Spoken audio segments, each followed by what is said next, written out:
Di naman masama ang umunlad. Pero kung ganitong paraan ng pag-unlad, ang tanong lang dito. 1. Sino ang nga politiko na nagbigay ng permit sa project na ito? 2. Alam ba ito ng mga namumuno ng lugar na ito? From Mayor, Governor at Congressman. Kung alam nyo to, ano ang plan B nyo pagdating sa punong pinutol at kinalbo? 3. Kung nabigyan ng permit ng municipality, wala bang pagtutol galing sa mga matataas na posisyon dito?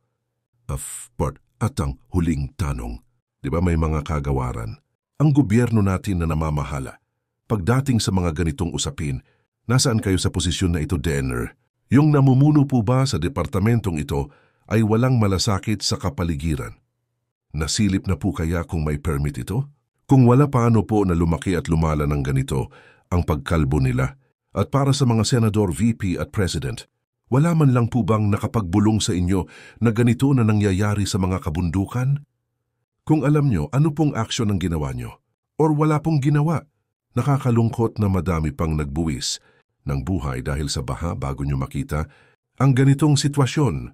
Nakakalungkot na kayong mayayaman ang nagpapasarap at kaming mga mahihirap ang nagdudusa sa mga ginagawa nyong hindi tama. Kaya sana sa ating lahat, maging mulat at magising na tayong lahat, hindi lahat ng mga namumuno may malasakit sa kanyang mamamayan at lalawigan.